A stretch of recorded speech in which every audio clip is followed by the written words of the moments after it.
Fury. It's been a long time coming, but I know a change gon' come, a change gon' come, a change gon' come, a change gon' come. It's been a long time coming, but I know It's Charles Hamilton. a change gon' come, a change gon' come, a change gon' come. Prison into my cerebellum, so I reach out to the listeners. And my mission is I better tell them how fear of a free mind is hearing your spirit can die. And each time you need to cry, so you hide it deep inside. Reason why? How can you change what was written? Easy. Don't focus your brain on what they mention. I got so used to trying to make do. I feel like I'm cheating when I'm faced with a breakthrough. The man in the mirror keeps saying I hate you. I respond like lil nigga, I made you. Slay those saying they could break you. So when I take a break, I go ape, come back and play fool. When they think they won, that's when I crush them. Change is imminent, I evolve, so it's nothing. What's the discussion? Charles Hamilton. Yeah, it's crazy, man. We on a cover of XXL. Anyone else think that's amazing? Yeah. We've been pompous ever since Columbus couldn't work a compass. We've accomplished what we've conjured up while conscious. Unconsciously we've conquered all the I can see. Constantly concocting more options, but jobs are still obsolete. It seems so odd to me, an odyssey. How honesty is honestly the robbers thing upon us. It's astonishing. How did all the honest people vanish from the planet? Leaving us a laundry list of problems to acknowledge. While plotting with my phonics, me and Sonic and Bob. Non-chomper rises as I sit down and sketch my rhymes. Stretch my mind to figure out what's next in line. The next M.A. and Andre? Nah, homie, it's just been a long time coming.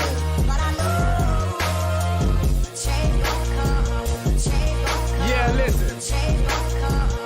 Right about now, I feel honored to be a part of this change that is taking over these great states. So I just need to get real one more time. Listen. Well, as you're listening to this track, you're probably about to blog about it and maybe say it's whack.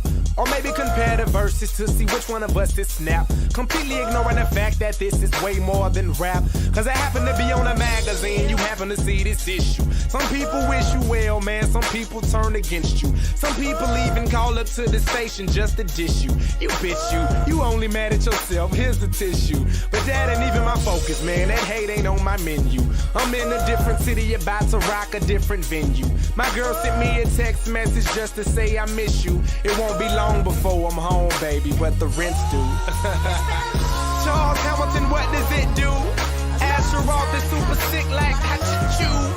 B.O.B. spitting the truth all up in this booth. Change gon' come, so sing along to this tune. Yeah, man. November 4th. Remember the 4th of November. Yeah. This is B.O.B. and I approve this message. A long time coming, but I know a change gon' come, a change gon' come, a change gon' come, a change gon' come.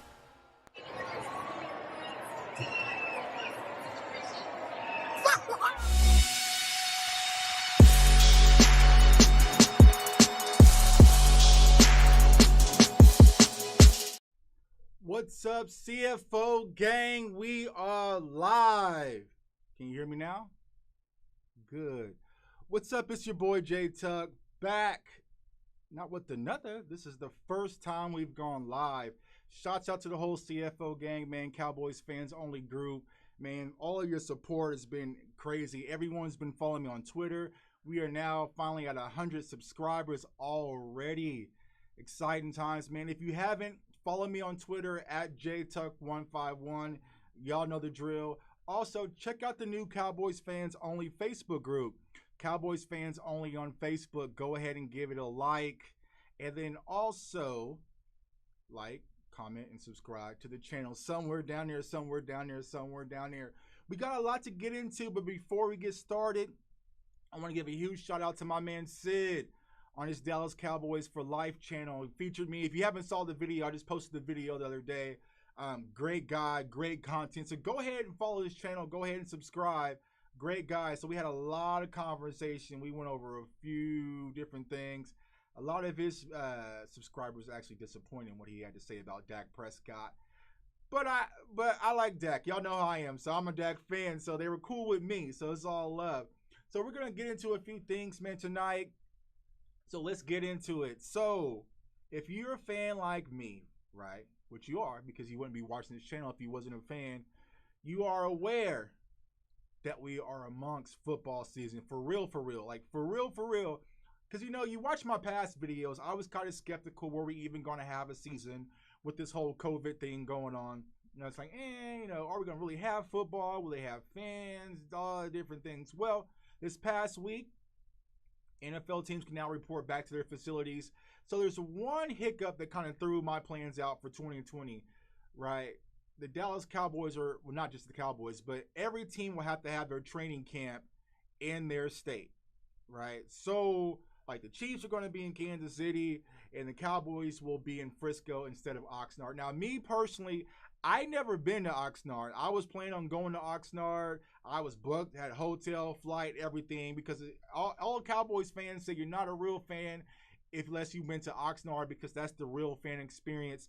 So I was looking forward to getting to California, watching my Cowboys, and also hitting the beach too. So the training camp will be in Frisco. Now, the dilemma is, will there be fans available to go?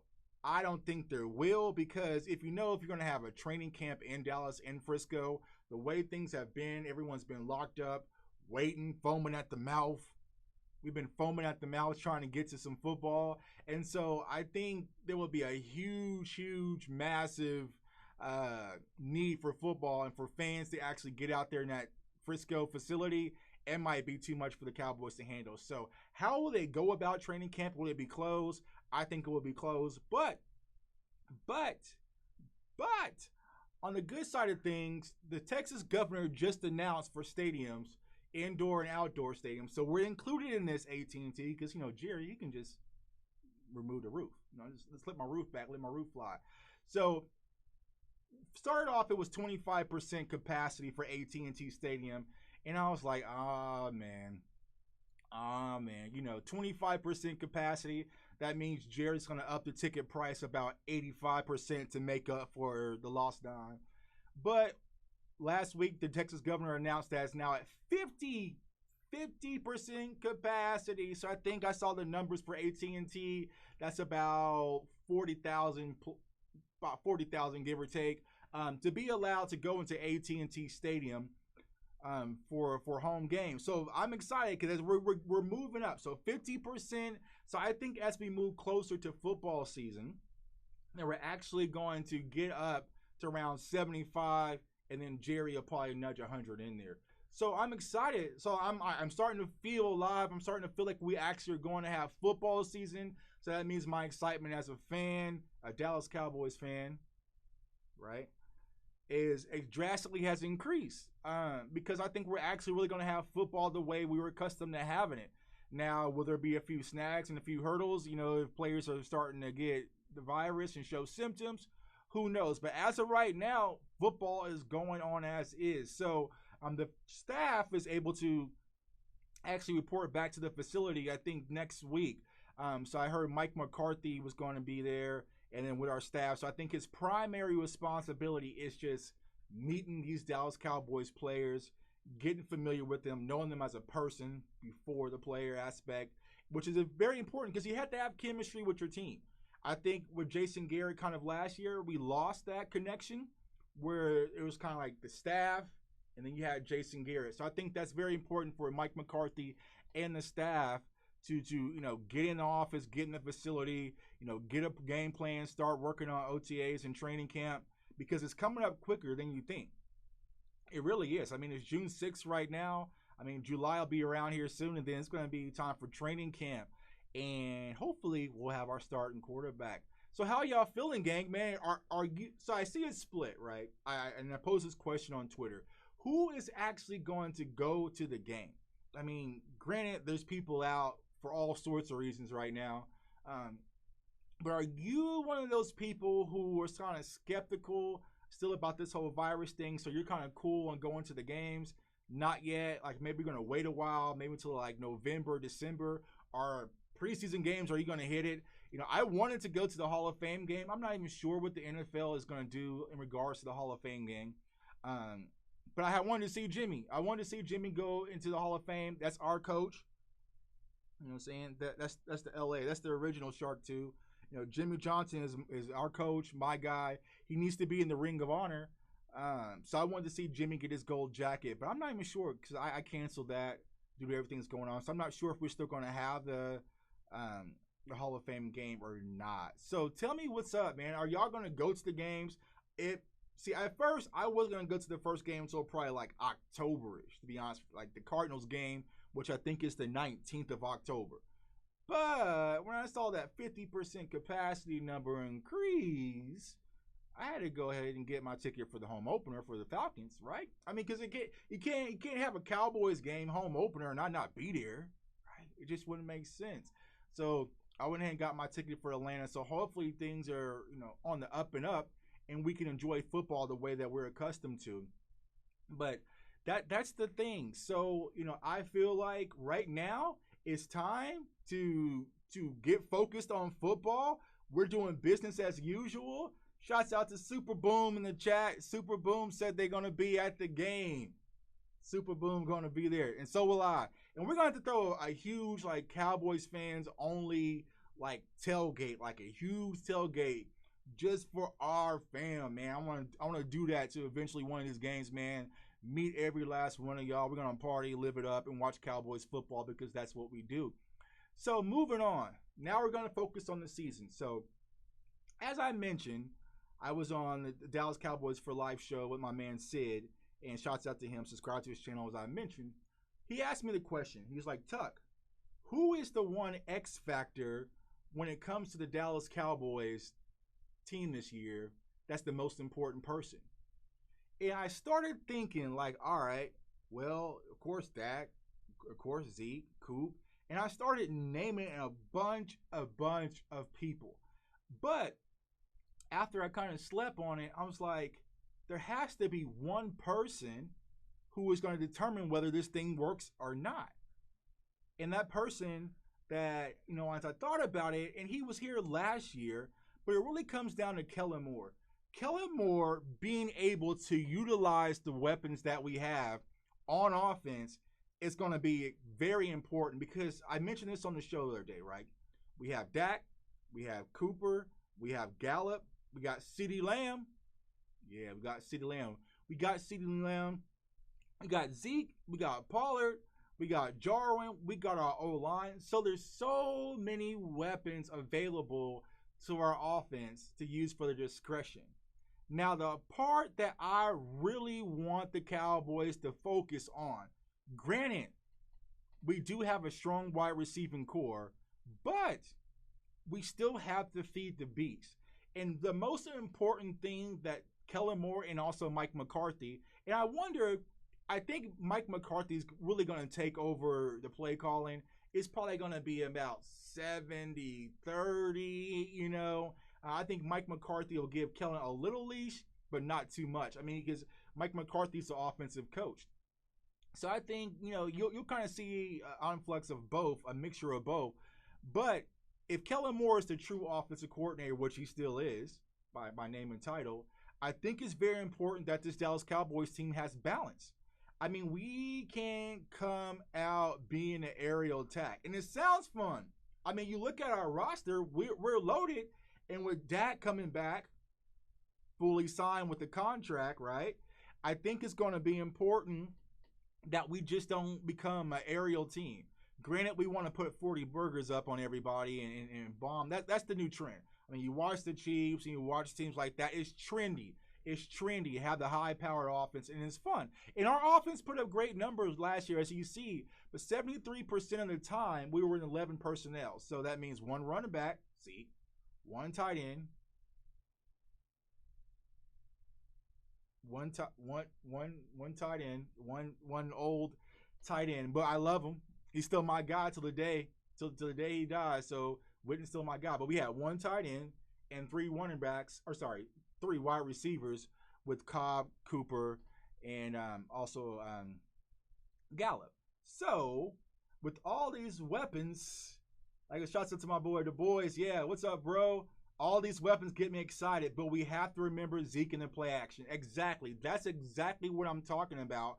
We cannot forget Zeke. And so I'm thinking at the point where you have to see Zeke still at least get 25 carries, and then you can't forget about Tony Pollard. So it really comes down to balance and then using the weapon at the opportune time. So as I mentioned, 73% of the time we were in 11-man formation, 15 yards first in offensive touchdowns. But where we struggled was in the red zone. We were 16th in red zone. I think probably around 57 for a completion percentage for touchdowns scoring in the red zone.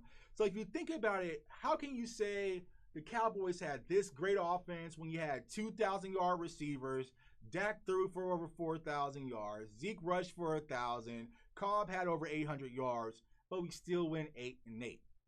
Why? It's because we did not take advantage of the opportunities that we had in the red zone. So that's key. That's key. That's when Kellen Moore and Mike McCarthy are going to have to utilize different weapons. And I think that one of the key weapons that we are going to have is Big Blake Jarwin. We have now a large target that can actually jump. I mean, Witten can get up. Yeah, Witten had a little vert, but he can't get up. Jarwin can get up. We have big targets. CeeDee Lamb, he's a big target. He's a leaper. Gallup's a leaper. And then we still have Zeke. So I think it's just different ways that we can bring these offensive weapons into play. But it's really critical that we utilize at the opportune moment. I mean, because you don't want to come out and we throw the ball 45 times a game and we lose a game and we look at the stat sheet and Zeke only had 15 carries. No. Not as much after we just paid that man. Zeke is getting more than 15 carries. Now, you can split them. If it's going to be 40 carries, maybe 20 for Zeke, 20 for Pollard. Because I think Pollard last year was an underused weapon. I think Pollard showed us that he is an NFL player, right? I mean, because you remember the Rams game. I mean, he got off, Zeke got off. So give Pollard the ball. But you have to give Pollard the ball in different situations. He can hit the outside. Let Zeke hit the inside. Put him in motion.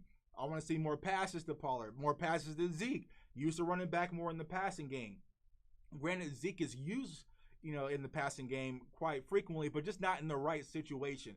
I mean, we were so used to that typical Jason Garrett run on first down, throw on second, then it's third and long, and then we punt. Like, we need to be unexpected. Unexpected, you don't know what's coming. So, the play action. Use the play action pass. Very first play of the game, come on with a play action dive to Zeke and go to CeeDee Lamb or Coop. Set the tone. Because that's going to be the hardest part. And I mentioned this on a few shows that I was featured on. The hardest part is going to be game plan.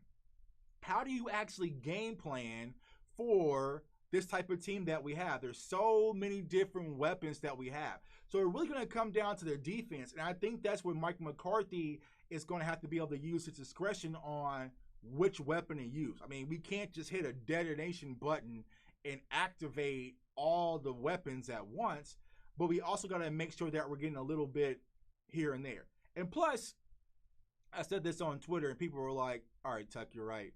We all know old man Jerry is going to come downstairs and be like, I think we need to use Zeke a little bit more. We need to get him involved a little bit more in the passing game or in the run game. And it's Jerry. Even though Mike McCarthy, is going to be able to do his thing, Jerry's going to Jerry. And we have to continue to understand that if Jerry's going to be Jerry, he's our leader, he's the owner, he writes the checks, So let's take a few questions. Let's go to the chat. I see, Pollard, especially in the passing game. Exactly, because in college, Pollard returned kicks, Pollard is extremely versatile, man. Put the ball in Pollard's hands, and he can do a lot. Okay, let's see what else he's talking about. Super Boom trading Smith. Is that Tyron Smith? I see a lot of people that are pro trading Tyron Smith. Now, even though he's good for occasional hold calls here and there, and he's not what we are accustomed to seeing with Tyron Smith, he had slight decline. Tyron Smith is one of the cornerstones of our O-line. Losing Travis Frederick and losing Tyron Smith in the same year, that's a huge crack in the Great Wall of Dallas. Not yet. Maybe if we kind of see, what this rookie core can bring on, and with Connor Williams and Joe Looney and Lyle Collins, and we kind of see flashes where it feels like we're going headed towards a Witten situation where Tyron Smith just doesn't have it no more, then yeah. But we can't get rid of Tyron Smith. If we're going to get rid of Tyron Smith, the question is, what the heck are we getting back? And I posted today and sent Twitter kind of into a frenzy. So your boy, Jamal Adams, he was in downtown Dallas rocking during the protest. And I was like, just send the Jets a first and a third and let the boy come home. Let the man come home. Let Jamal Adams come home. But not for Tyron Smith, though. I'll give up a first and a third for Jamal Adams. I'll get a first up in second. I really don't care. Because I think, the way that our team is built with the staff that we have, our first round pick shouldn't be worth much anyway. Right? It shouldn't be worth much anyway. So we have to give up a first for a game changer like Jamal Adams. I am fully, as a Dallas Cowboys fan, all in on saying, let's just win this year. 2020. Put all the chips in this year and let's see if we can win this year. Why not? Because the talent is there. As a Cowboys fan, we never had to worry about talent. It's there. But that's the thing. It's like, let's go all in. And I think that one question mark that we all have is that secondary.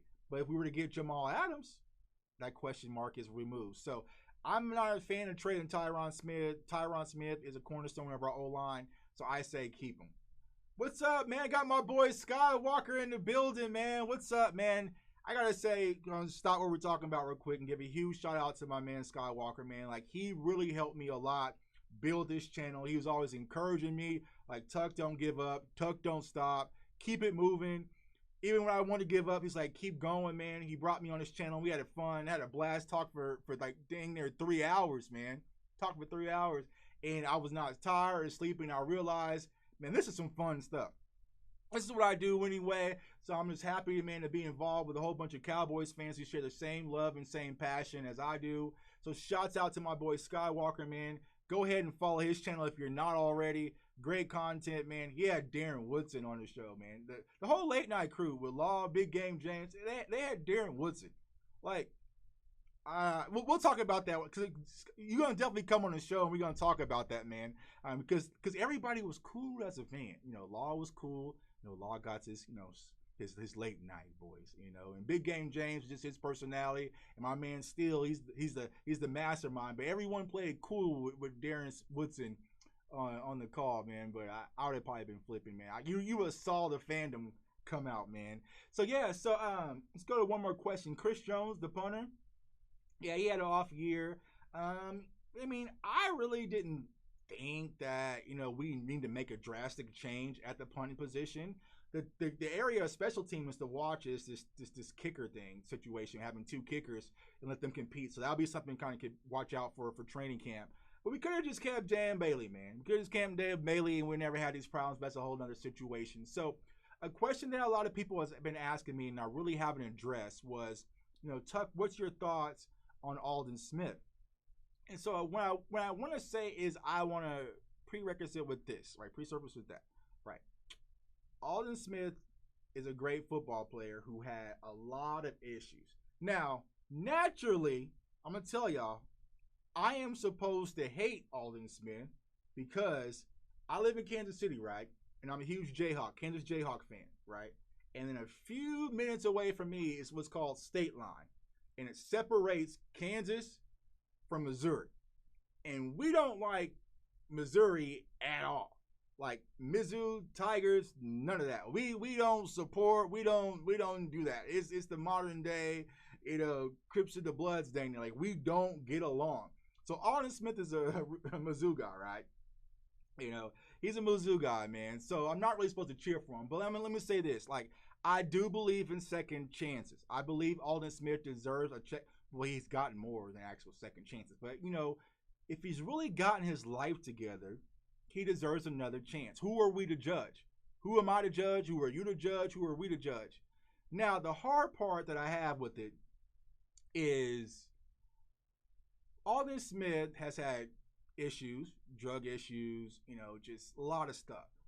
And the thing that I worry about the most when it comes to Alden Smith is not really the football aspect. It's playing in the bright lights of Dallas Cowboys, man. Like, there's much more than just football that comes with that. And it's a huge responsibility. Like, it is. I mean, it's not just for the faint of heart, man, because Cowboy fans, they'll be with you for 1 minute, and then next minute they hate your guts. It's so much that goes on with the bright lights of being as a Dallas Cowboys player. So I'm worried about more the psyche of Alden Smith. If he gets out to a slow start, will that mentally play with him? If he has an injury and does he have to take medicine? Like, there's a lot of things that comes. So when a player is trying to get their life together and come back to the football, Dallas is a hard place to do it. I mean, there's not many who successfully did. We tried. We tried with the Pac-Man Jones. You go to Greg Hardy, and everyone says Charles Haley. But Charles Haley was a different beast, and it was a different time back then. But from a football perspective, Alden Smith is a damn beast. If was a fifth, if Alden Smith can return to a shell of what he was way back in 2015, if he's half the man that he was and he gives us 7 sacks, that's perfectly fine. So that's the key. And so I think Alden Smith will be able to contribute because as a pass rusher, it's really not that much involved. It's a hard position, but it's just get to the quarterback. Use your hands, use your feet, get off the ball, and attack. So players who are great at rushing the passer, like Alden Smith, we think about DeMarcus Ware, just all the greats, all the greats. It's something that's instilled in them to get to the quarterback. It's a natural instinct. So granted, I haven't seen much on Alden Smith from a football perspective. And it's funny that people kind of talk about this, right? So Alden Smith runs on a treadmill, lifts a few weights, posts a video online. Cowboy fans go crazy. Oh my God, he's like 280. Look at him move on that treadmill. He's a beast. Dez Bryant, personal workout video. Yeah, Dez is washed. So it's like, so how is it that Alden Smith can just post a video be on a treadmill and all of a sudden he's ready to go out the box, but Dez can't, Cam Newton can't, but Alden Smith can't after 5 years playing? If that's all it takes to get Cowboys fans excited, I'm about to go hit the treadmill real quick and post a video because I can still rush the quarterback. I can still rush the quarterback. But I think Alden Smith's going to be able to contribute. I say if he gets his 5 to 6 sacks, job well done. Honestly, if you think about it, we only paid him $2 million guaranteed. The other 2 is for incentives. So we really don't have much to lose. This is really not much. But I think having someone that's familiar with him, with Nolan, that was with him in San Francisco, I think that's going to be clutch. I think it's clutch, man, to have someone that he can talk to, that can understand his passion, but also understand his troubles off the field and be able to communicate in a way that Alden understands. So, like I said, I'm in for it. Like, it was a cheap buy. It's one of those things when you buy something cheap and if it breaks, it breaks. It's like, buying your kid one of those little squirt water guns from Walmart. It's probably going to break, but if not, it was only like $2 or whatever. So that's why I think Alden Smith, but there's a lot of upside. There's a lot of upside. Yeah, and that's what I'm saying. If Alden Smith can give us half, if he can give us half of what he was, because you think about it, man, like he's able to get to the quarterback and get pressure. Like give me 7 sacks and give me 15 quarterback hits, man. That's all I need. I'm happy because hopefully Randy Gregory will come in on the opposite end and be able to, apply on that. But I think you know, I didn't have said this. And shouts out to my man Big Game James. I know he's talking about DeMarcus Lawrence on his channel. But I will say this, right? If Aldon Smith is able to come in out of not playing football out of 5 years and have more than 6 sacks. So I saw James, he just said that, oh, technically DeMarcus Lawrence had 6 sacks, not 5. Okay, cool, 6 sacks. If Aldon Smith is able to come in off the street after not playing football for 5 years and top 6 sacks, I mean, DeMarcus Lawrence is going to have a talk. We're going to have to talk about that D-Law. We're going to have a talk about that D-Law, man. But I think, like I said, Aldon Smith, give me half the man you are today. Randy Gregory, give me the other half. Let DeMarcus Lawrence come off. I think our D-line is solid. With the nose tackle, bringing in Poe, Big Poe. I call them the fat nasties, the fat boys, right? The big nasties are going to come in, clog up that middle, free up our linebackers. So I'm excited for our defensive side of the ball. I think you're going to see a sudden switch on the defensive side of the ball. Like I said, it's just sharpening up that secondary. The secondary position will be what we have to actually look for. So that's going to be a battle during camp, and we'll get into that. As well. Let's see. Have you heard any more about Gregory being reinstated? No, not as of yet. I just checked this morning to see was there anything. I think with everything going on in the world, it's kind of been placed on the back burner right now. But I would expect to see Randy Gregory be reinstated by camp. I don't see why not. I mean, with everything going on with the new CBA, it's just like, man, let the man play. I mean, because if Aldon Smith got reinstated, Randy Gregory damn sure should be reinstated, because the stuff Aldon Smith was doing was way up here, and Randy Gregory's just doing, have a little puff pass every now and then. But I think Randy Gregory will be reinstated. Like I said, that will add to the depth of the defensive end position. So I think with him, Bradley and I, Aldon Smith, I think we're going to blitz off the edge with our outside linebackers, Jalen Smith. LVE being healthy is still a stretch to me, like I spoke about on the show the other day. The neck injury, you just never know. But I feel like his confidence will be up, after a few games. So if he can come back and go back to what we saw his rookie year, the Wolf Hunter, then our defense is going to be lit, man. Our defense is going to be lit and excited, because I have faith in our secondary, man. I think our secondary is going to come on strong. It's a lot of unknowns with the secondary, but I think once the season gets up and rolling, you'll find a few guys who you really didn't know about that you like, and it's going to be a battle, because I think that's what's going to make our secondary as strong. It's going to be a battle, man. They're going to have to battle it out for secondary for your position, because nothing is granted, man. So they're going to have a dogfight through all camp, through all preseason, so I think they'll come in sharp for the season, man. But let me know what y'all think, man. Like I said, Cowboys fans only. I just wanted to hop on live.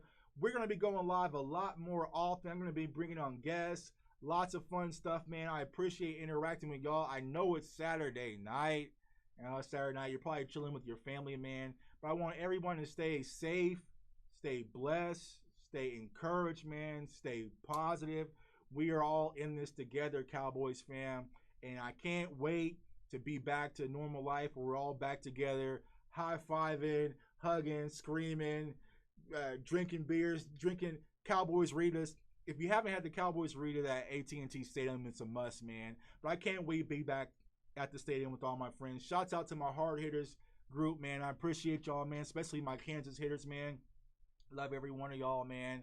Yeah, and so actually, it's not the man cave. This is actually just my media room. I have another man cave for it, so I'll have to take you guys on a tour here soon. But shouts out to my wife. She helped me set up the media room, man. Got my autograph jersey framed and all that stuff, man. And for my Madden players, follow me on Twitch. YOLO Lit Dad fam, man. We can play Madden. So I'm excited, man. I'm just ready to get back to football. I know we have the NBA starting in July, which is going to be kind of cool. I mean, honestly, because now you're going to have kind of the peak of the NBA kind of around in the grunt days of, the NFL season. So we're going to have a lot to watch. So we sacrificed the front end on 2020, but I think the back end is going to be a lot better, man, to watch football. So, yeah, so go ahead if you haven't already. Comment, like, subscribe to the channel, share as well. Like I said, I appreciate all of you guys for watching and joining in, man. All the subscribers, I'm having a blast. Also, follow me on Twitter at JTuck151. And then also join the Cowboys fans only Facebook group. It's your boy J Tuck, man. I appreciate you guys. Like I said, you guys stay up, stay positive,